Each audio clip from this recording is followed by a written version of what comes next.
सिडको हाडको हा नेहमीपासून शिवसेनेसाठी बालेकिल्ला आहे, परंतु या ठिकाणी जेव्हापासून विनय पाटील गिरडे या ठिकाणी नांदेडचे जिल्हा अध्यक्ष झाले शिवसेनेचे, त्या दिवसापासून आणखी या ठिकाणी शिवसेनेमध्ये भर पडली आहे. याविषयी काय सांगतो? सर्वप्रथम मी प्रमोद ढवळे याचं खूप खूप अभिनंदन करतो आणि शिवसेना पक्षामध्ये प्रवेश केल्याबद्दल त्यांचं स्वागत करतो. आज नांदेड जिल्ह्यामध्ये शिवसेना मोठ्या ताकदीने या ठिकाणी वाढत आहे. महाराष्ट्राचे उपमुख्यमंत्री, शिवसेनेचे मुख्य नेते आदरणीय एकनाथभाई शिंदे साहेब यांच्या कार्यपद्धतीवर विश्वास ठेवून नांदेड जिल्ह्याचे आमचे नेते आदरणीय हेमंतभाऊ पाटील, तसेच नांदेड दक्षिणचे लोकप्रिय आमदार आदरणीय आनंदराव पाटील बोंडारकर यांच्या कामाच्या यांच्यावर विश्वास ठेवून आज सिडको हाडको भागातील नाही तर नांदेड जिल्ह्यातील बरेचसे लोक आज शिवसेनेमध्ये प्रवेश करण्यात इच्छित आहेत आणि आज त्याचमुळे प्रमोद ढवळे यांनी या ठिकाणी सिडको हाडकोमध्ये प्रवेश केला.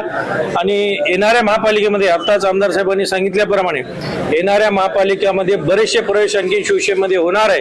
येणाऱ्यांना नुसतं पक्षात आम्ही घेणार नाही तर पक्षात घेऊन त्यांच्यावर योग्य जिम्मेदारी आम्ही या ठिकाणी देणार आहे. कारण पक्षाचं चांगलं काम करण्यासाठी प्रमोद ढवळे सारखे चांगले कार्यकर्ते पक्षाला मिळाल्यावर, कारण हा पक्ष असा आहे की जो बाळासाहेब ठाकरे यांनी दिलेले प्रखर विचार 80% समाजकारण 20% राजकारण याच्यावर चालणारा पक्ष आहे.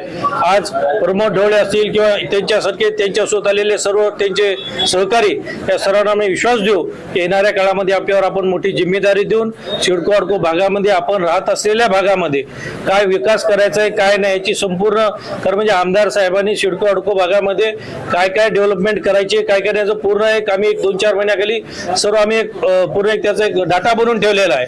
त्याच्यामध्ये प्रमोद सारखे कार्यकर्ते आले तर त्यांनी सुद्धा त्यांच्या भागातील ज्या काही अडीअडचणी आहेत त्यांनी सुचवल्या, निश्चितच त्या सुद्धा अडचणी आमदार साहेबांच्या माध्यमातून आम्ही या ठिकाणी निश्चित पूर्ण करू. आणि येणाऱ्या काळामध्ये स्थानिक स्वराज्य संस्थेच्या निवडणुकामध्ये शिवसेनेचाच महापौर नांदेड शहरामध्ये बसला पाहिजे याच्यासाठी आम्ही जोरदार प्रयत्न